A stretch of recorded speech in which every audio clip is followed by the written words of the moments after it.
एक खास शख्सियत के साथ मुलाकात। देखिए जयदेव पटेल के साथ नंबर 1 इंडिया न्यूज पर रोजाना रात 9 बजे। नमस्कार व्यूअर्स, मैं जयदेव पटेल और आप देख रहे हैं नंबर 1 इंडिया न्यूज। आपका एक बार फिर स्वागत है एक खास शख्सियत के साथ मुलाकात प्रोग्राम में। आज हम बात करेंगे महाराष्ट्र की राजनीति में आज एक नए समीकरण बना, जिसे में राज ठाकरे और उद्धव ठाकरे 20 साल बाद कहीं न कहीं एक मंच पर एक साथ पुकार बढ़ते हुए नजर आए। आखिर इसके क्या मायने हैं, इनका मुद्दे बात के लिए हमारे साथ खास मेहमान है यूबीटी गुट के सांसद अरविंद सावंत। अरविंद सावंत जी, आपका बहुत बहुत स्वागत आज हमारे प्रोग्राम में। नमस्ते। बोलिए। अरविंद सावंत जी, आपसे मेरा पहला सवाल है कि लगभग 2 दशक 20 साल बाद राज ठाकरे और उद्धव ठाकरे दोनों एक साथ नजर आए एक मंच पर पुकार बढ़ते हुए, कैसे देखते हैं सबसे पहले आप इसको? बहुत खुश हूँ, बहुत खुश हूँ। वंदनीय हिंदू हृदय सम्राट शिवसेना प्रमुख बाला साहब ठाकरे जी का सपना था। दोनों भाई इकट्ठे रहे, इकट्ठा काम करे, पार्टी के काम करते रहे। मुझे कुछ भी हो, लेकिन दूर गए। आज 19 साल के 20वां साल है जब दोनों इकट्ठे आए हैं, तो इसके परमोच्च आनंद का क्षण है। जबकि देश में विभजनकारी विचारों की बड़ी क्या कहूं प्रचार चल रहा है, बढ़ते हुए अलग तरह से हिंदू मुस्लिम चल रहा है, हिंदू क्रिश्चियन चल रहा है, या कुछ नहीं हो तो जाति जाति में लड़ाइयां हो रही है, परिवार तोड़े जा रहे हैं। सत्ता पक्ष के लोगों के माध्यम से लोगों के परिवार भी तोड़े जा रहे हैं। ऐसी स्थिति में दो परिवार इकट्ठा आना वापस कितनी खुशी की बात है। देश में जहां जहां परिवार टूटा है ना, उनके लिए बड़ा मार्गदर्शक होगा कि इस तरह से इकट्ठा आना आवश्यक है। जी अरविंद सावंत जी, अगर हम बात करते हैं तो 20 साल बाद दोनों भाइयों का जो साथ में आना हुआ है, इससे महाराष्ट्र की राजनीति के साथ साथ में आने वाले बीएमसी चुनाव पर कितना प्रभाव दिखाई देगा? देखो, चुनावी नीति के लिए सिर्फ इकट्ठा आए नहीं है, चुनावी नीति तो होती रहती है। चुनाव कितने शिवसेना ने कितना संघर्ष देखा है, सत्ता देखी है, पक्ष देखा है, हार जीत दोनों भी देखी हुई है। आज जो कुछ हुआ महाराष्ट्र में बहुत बहुत ही शर्मनाक बात है। आप ज्ञानी हो कि देश के संविधान के तक राज्य चलते हैं।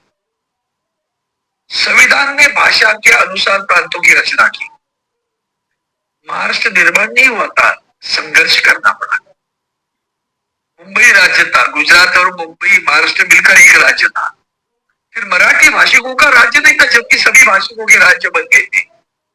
संघर्ष करना पड़ा। 196 लोगों ने अपनी प्राणाहुति देने के बाद 1960 में महाराष्ट्र बना। महाराष्ट्र की राज्य भाषा मराठी है। अब इन्होंने, इस सरकार ने, जो डबल इंजन वाली सरकार, इन सरकार ने यहाँ हिंदी भाषा तीसरी भाषा के बच्चों पे एक सख्ती लाई, जबरदस्ती कि पहली कक्षा से 3 भाषा सीखनी चाहिए।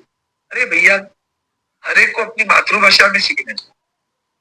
सबसे बड़ा महत्वपूर्ण है मातृभाषा सीखे। हम लोग सब, अभी मैं आपसे हिंदी बात कर रहा हूँ जी।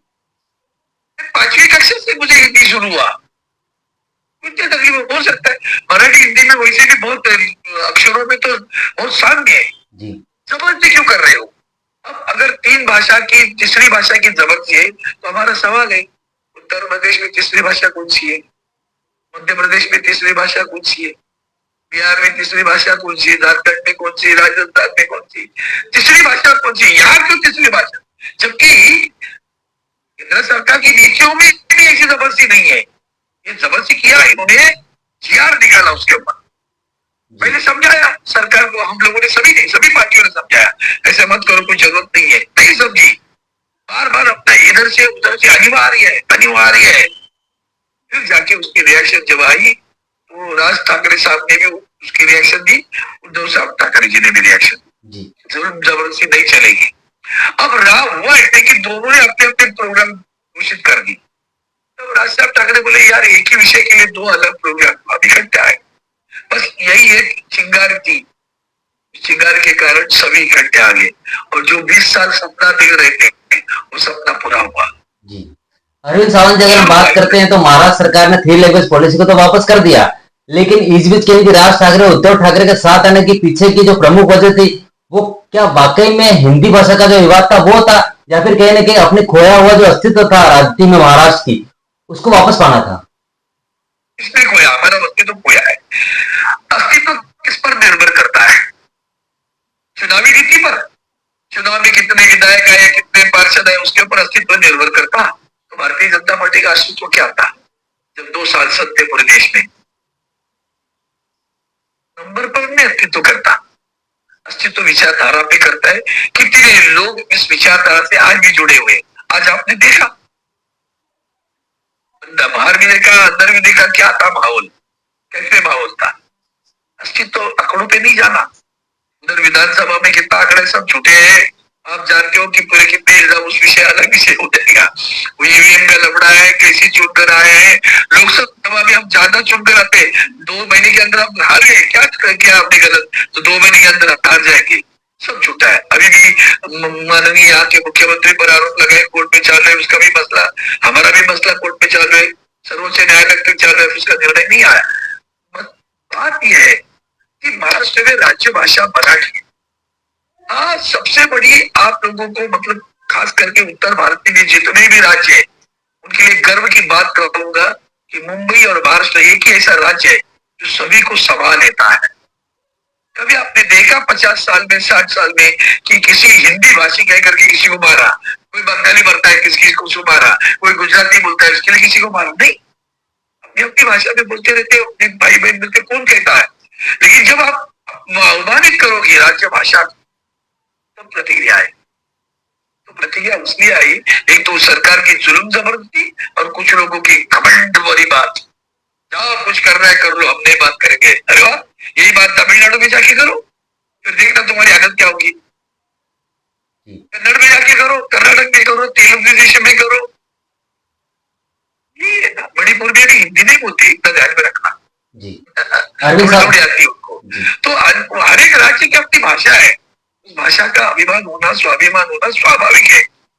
उसके ऊपर ठेस नहीं लाना, उसके ऊपर आंच नहीं लाना। अगर ये समझदार के चलता है तो आगे चलेगा, कोई दिक्कत नहीं। अरविंद सावंत जी, हमारे हिंदी भाषा को विरोध नहीं है, पहले समझ लेना जी। हिंदी भाषा को कभी भी, अरे मुंबई जैसे शहर में हिंदी भाषा को विरोध करती कौन किया, कभी किया कि नहीं? अरे फिल्म इंडस्ट्री तो पूरी यही है ना, हिंदी फिल्म इंडस्ट्री। बॉलीवुड बॉलीवुड कहते तो सभी यही है ना। कहाँ से इतने लोग आए, यहाँ बसे, उनका बसेरा यहाँ बसा, यही बहुत बड़े नाम हुए, सब यही हुआ ना। वो लोग जलते नहीं इनके ऊपर, हमें भी अच्छा लगता है, हमारे अभिमान लगता है जी। ये ऐसी भूमि है कि जहाँ लोग पनपते हैं, लेकिन जिस भूमि पे आप पनपते हो उस भूमि को नहीं भूलना जी। अरविंद सावंत जी, आपसे मेरा एक आखिरी सवाल है, और ये सवाल मेरा आपके पिछले सवाल का जो उत्तर था उसी कॉन्टेक्स्ट में है कि आपने कहा विचारधारा, बीजेपी कहीं न कहीं हिंदुत्व विचारधारा पर आगे बढ़ रही है, तो वही शिवसेना और एमएनएस जो है वो भी कहीं न कहीं हिंदुत्ववादी विचारधारा पर ही आगे बढ़ रही है। ऐसे में क्या भविष्य में राज ठाकरे और उद्धव ठाकरे की जोड़ी बीजेपी से गठबंधन करेगी? बात है, बीजेपी का हिंदुत्व क्या है? पहले बताओ, क्या उनकी हिंदुत्व की व्याख्या है? द्वेष, विभाजन।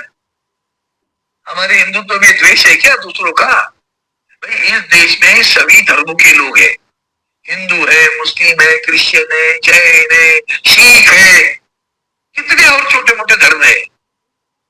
हम दूसरों का द्वेष नहीं करते। वंदनीय बाला साहब के विचार ध्यान में रखना, हिंदुत्व क्या होता है। एक वाक्य में कहूंगा, वो कहते थे, जो मुझे मंदिर में जाके घंटा बड़ा बजाने वाला हिंदू नहीं चाहिए, देश के लिए कुर्बान होने वाला, देश पे आक्रमण अगर कोई करता है उससे लड़ने वाला हिंदू चाहिए। राष्ट्र धर्म की बात है, धर्म की बात नहीं, राष्ट्र धर्म की बात है। और देश के लिए कुर्बान होने वाला कोई हिंदू भी क्यों हो, मुसलमान क्यों हो, क्रिश्चियन क्यों हो, हमारा भाई है। देश के लिए कुर्बान होने के लिए जो तैयार है वो हमारा है। ये विचारधारा है बाला साहब, ये समझने की कोशिश करो। वो हिंदू तो बीजेपी का नहीं है।